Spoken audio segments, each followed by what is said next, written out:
কোরআন মজিদটা কি আমার একটু দিবা? তোমার কোরআনটা আমি এক বেলার জন্য তোমার কাছে চাই।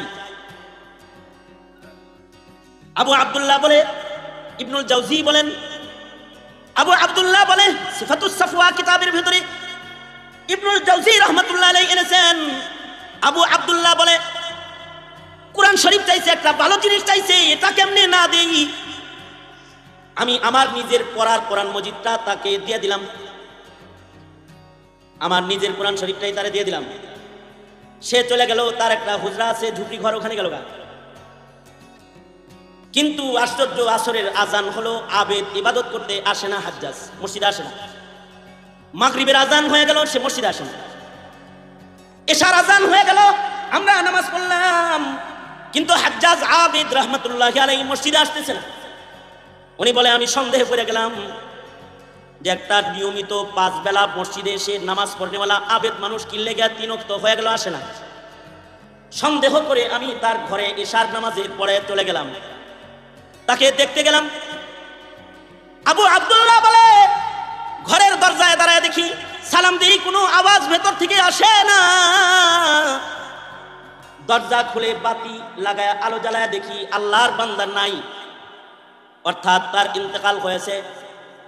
কিন্তু ইন্তেকালের পরে চিত্রটা এত সুন্দর, আমার কাছ থেকে যে আল্লাহর কোরআনটা চাইয়া লই আইছে, বাচ্চা যেমন তার মাকে বুকের ভেতরে জড়ায় ধরে ঘুমায় যায়, আমার কাছ থেকে চেয়ে আনা আল্লাহর কোরআনের মুসহাফ, আল্লাহর কোরআনকে বুকের মধ্যে জড়ায় ধইরা সে মরে গেছে, আর তার রূহ নাই।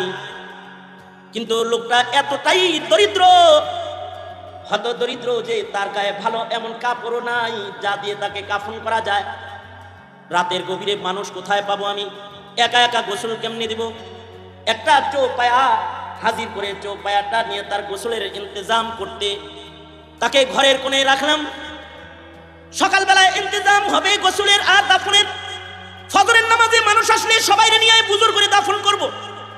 মনে মনে ভাবতাছি আমার গায়ের চাদরগুলা তার কাফন হিসাবে দিয়ে দিব। কিন্তু তার লাশের পাশে কাছাকাছি আমি বসেছিলাম, হঠাৎ করে একটা আওয়াজ হলো।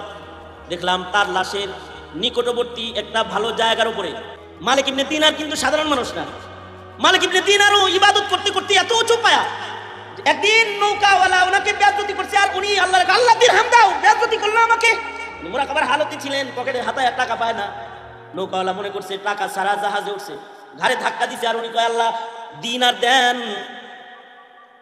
তো ফরিদুদ্দিন আত্তার রহমাতুল্লাহ আলাইহি উনি বলেন যে পানির নিচ থেকে মাছ দিন আর ঠোঁটে লইয়া পানির উপরে উঠছে, বলে মালিক না, ওই যে অনেক দিনার আইছে। উনি 1 দিনার নিয়ে ভাড়া দিয়া বাকি মাছগুলারে কয় আমার হাজত পুরা হয়ে গেছে, জাগা বলা হয়। এই কারণেই উনাকে মালিক ইবনে দিনার বলা হয় যে ওনার দিনার চাইলে মাছে দিনার লয়ে আইছে। আমাদের লেগে যদি মাছে আনতো দিনার, তো 1 টাকা ভাড়া দিয়া বাকিগুলারে কত এটা আমারে দিয়ে যা, মাছের কাছ থেকে রাইখা দিতাম। এই মালিক ইবনে দিনার ওই জানাজায় আছেন, ফজরের নামাজে আছেন। ইবনুল জাওজি ওনার কিতাবে লিখেছেন মালিক ইবনে দিনার নামাজ শেষে তাকে বললেন, এই আবু আব্দুল্লাহ, এই হাজ্জাজ আবেদ সে কোথায়? এই আলেম না, কিন্তু সাধারণ গ্রামের পাবলিক একজন আবেদ। নিজেকে আল্লাহর কাছে প্রিয় বানাইতে ইবাদত লাগে। জনতার কাছে টাকা দিয়ে প্রিয় হওয়া যায়, পাবলিকের কাছে সুন্দর করে কথা বললেও প্রিয় হওয়া যায়, ভালো করে গান গাইলেও প্রিয় হওয়া যায়, ব্যাগ পিটাইলেও প্রিয় হওয়া যায়, ভালো করে বল করলেও প্রিয় হওয়া যায়। আল্লাহর কাছে ইবাদত দিয়ে প্রিয় হতে হয়। যদি সে সাধারণ মানুষ হয়, ইবাদতের কারণে সে আল্লাহর প্রিয় হয়ে যায়। হাজ্জাজ আবেদ সাধারণ মানুষ, কিন্তু আল্লাহর কাছে এত প্রিয় যে তার জানাজায় আল্লাহর পেয়ারারা আসছে। ওই ইমাম বুখারীর মতন, ইমাম বুখারীর ইন্তেকালের পরে আল্লাহর রাসূল নিজে জমানার মুহাদ্দিসদেরকে স্বপ্ন যোগে ডাকতেছে আর বলতেছে, এই জানো না আজকে আমার মুহাম্মদ আমার কাছে আইতাছে, আমি ইস্তেকবালে আছি। খবর পায়া বড় বড় মুহাদ্দিসরা ইমাম বুখারীর বাড়িতে আসছে, এসে দেখে ইমাম বুখারীর ইন্তেকাল হয়েছে। সিনাক লইয়া আমি আল্লাহর আদালতে দাঁড়াবো। নেকি বেশি কামাই করার জন্য পায়ে হাঁটতাছি, দারিদ্রতার কারণে পায়ে হাঁটতাছি না। যেমন আল্লাহর রাসূল সাল্লাল্লাহু আলাইহি ওয়াসাল্লাম কখনো কখনো মাসের পর মাস নবীজির ঘরের চুলায় আগুন জ্বলতো না। এটা ঐচ্ছিক দারিদ্রতা, আল্লাহর রাসূলের শান তো এটা। নবীজি যদি আল্লাহকে বলেন, ওগো আল্লাহ উহুদ পাহাড় আমার জন্য স্বর্ণ বানায় দেন, আল্লাহর রাসূল বলেন আমি যদি বলি আল্লাহ উহুদ পাহাড় সোনা বানায় দেন, তো আল্লাহ উহুদ পাহাড় স্বর্ণ বানায় দিবে। কিন্তু ফকর ফাকাকে ইচ্ছাকৃত গ্রহণ করেছি, কারণ আল্লাহর কাছে ফকর ফাকাটা, দারিদ্রতা আল্লাহর পছন্দের। দারিদ্রতাটা এটা আল্লাহর পছন্দের। আমরা তো মনে করি যার কাছে টাকা বেশি আছে সে আল্লাহর পছন্দের, আর যে ফকির মার্কা ও হলো আল্লাহর পছন্দের। আমরা এরকম মনে করি না? ইবনুল জাওজি রহমাতুল্লাহি আলাইহি, ইবনুল জাওজি রহমাতুল্লাহি আলাইহি উনি বর্ণনা করেছেন যে ওনার যুগে এক বুজুর্গ ছিল, বুজুর্গের নাম ছিল আবু আব্দুল্লাহ রহমাতুল্লাহি আলাইহি, মসজিদের ইমাম সাহেব ছিল।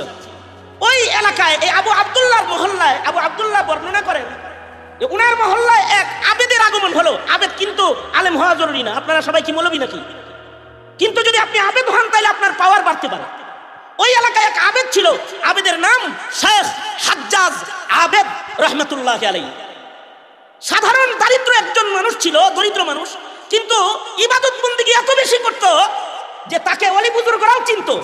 কারণ রতনে রতন চিনে, চোরে চিনে। কি রতনে রতন চিনে, চোরে চিনে চোর। লোকটা আবেদ হিসাবে, লোকটা তো বুজুর্গ, একে বুজুর্গরাও চিনত। এই হাজ্জাজ আবেদ আবু আব্দুল্লাহ রহমাতুল্লাহ আলাইহি মসজিদের দরজায় এসে দাঁড়াইছে। দাঁড়ায় বলে কি, এই আবু আব্দুল্লাহ, তোমার কোরআন মাজিদটা কি আমার একটু দিবা? তোমার কোরআনটা আমি এক বেলার জন্য তোমার কাছে চাই।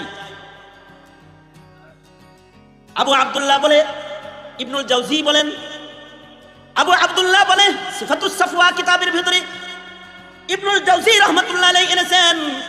আবু আব্দুল্লাহ বলে কোরআন শরীফ চাইছে, একটা ভালো জিনিস চাইছে, এটা কেমনে না দেই? আমি আমার নিজের পড়ার কোরআন মজিদটা তাকে দিয়ে দিলাম, আমার নিজের কোরআন শরীফটাই তারে দিয়ে দিলাম। সে চলে গেল, তার একটা হুজরা আছে, ঝুপড়ি ঘর, ওখানে গেল। কিন্তু আশ্চর্য, আসরের আজান হলো, আবেদ ইবাদত করতে আসে না, হাজ্জাজ মসজিদে আসে না। মাগরিবের আজান হয়ে গেল, সে মসজিদে আসে না।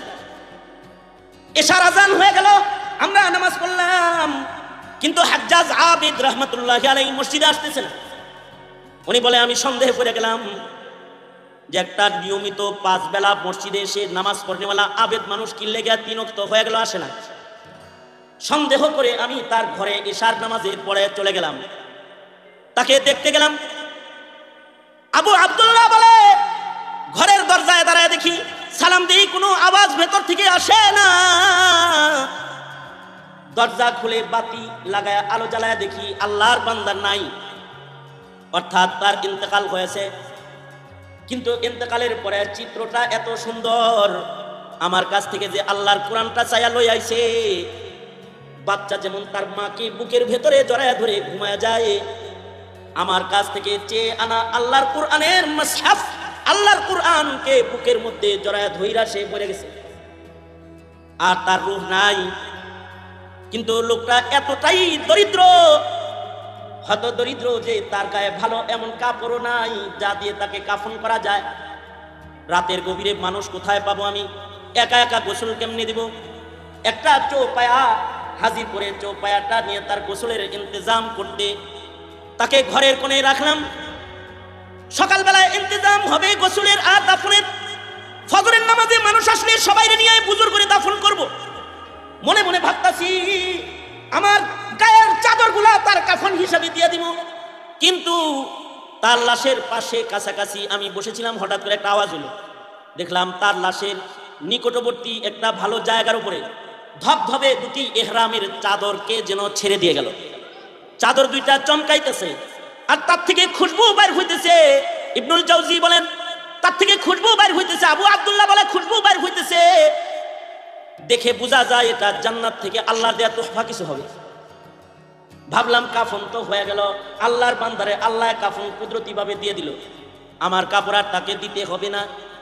ফজরের নামাজে দাঁড়ায় গেলাম মসজিদে। আবু আব্দুল্লাহ বলে আমি যখন মসজিদের নামাজ পড়াইতেছি, নামাজের পরে এই বুজুর্গ গোসল দিব, তাকে দাফন করব।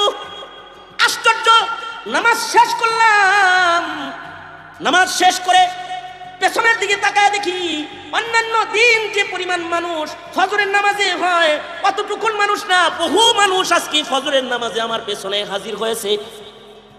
আশ্চর্য বিষয় হলো জমানার 4 জন বড় বুজুর্গ দেখি, আবু আব্দুল্লাহ বলে দেখি 4 জন ওলি আমার পেছনে নামাজ পড়তেছে। তার ভেতরে একজন হলো মালিক ইবনে দিনার রহমাতুল্লাহি আলাইহি, আরেকজন হলো সালেহ বুনানি রহমাতুল্লাহি আলাইহি, হাবিবে ফারসি রহমাতুল্লাহি আলাইহি, এরকম আরো এক বুজুর্গ সহকারে মুররি রহমাতুল্লাহি আলাইহি, 4 বড় বুজুর্গ আমার পেছনে নামাজ পড়তেছে।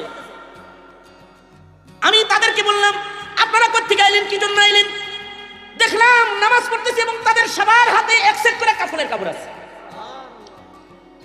জিজ্ঞাসা করলাম, আপনারা কেন আসছেন? আজকে যখন ঘুমাইছিলাম মাঝরাতে স্বপ্নে দেখি আল্লাহর পক্ষ থেকে এলান হচ্ছে, আমার একটা পেয়ারা হাজ্জাজ আবেদ, যাকে আমরাও চিনি, সে ইন্তেকাল করেছে তোমার মহল্লায়। ফজরের পরে তার গোসলের জিম্মা আমাদের, কাফন দেওয়ার জিম্মা আমাদের, তাই আইছি। মালিক ইবনে দিনার কিন্তু সাধারণ মানুষ না। মালিক ইবনে দিনারও ইবাদত করতে করতে এত উঁচু পায়া, একদিন নৌকাওয়ালা ওনাকে বেয়াজ্জতি করছে, আর উনি আল্লাহ দিরহাম দাও বেয়াজ্জতি করলো আমাকে। মুরাকাবার হালতে ছিলেন, পকেটে হাতায় টাকা পায় না। নৌকাওয়ালা মনে করছে টাকা সারা জাহাজে উঠছে, ঘাড়ে ধাক্কা দিছে, আর উনি কয় আল্লাহ দিনার দেন। তো ফরিদুদ্দিন আত্তার রহমাতুল্লাহি আলাইহি উনি বলেন যে পানির নিচ থেকে মাছ দিনার ঠোঁটে লইয়া পানির উপরে উঠছে, বলে মালিক না, ওই যে অনেক দিনার আইছে। উনি 1 দিনার নিয়ে ভাড়া দিয়া বাকি মাছগুলারে কয় আমার হাজত পুরা হয়ে গেছে, জাগা বলা হয়। এই কারণেই উনাকে মালিক ইবনে দিনার বলা হয় যে ওনার দিনার চাইলে মাছে দিনার লয়ে আইছে। আমাদের লিগে যদি মাছে আনতো দিনার, তো 1 টাকা ভাড়া দিয়া বাকিগুলার বেতন এটা আমারে দিয়ে যা, মাছের কাছ থেকে রাইখা দিতাম।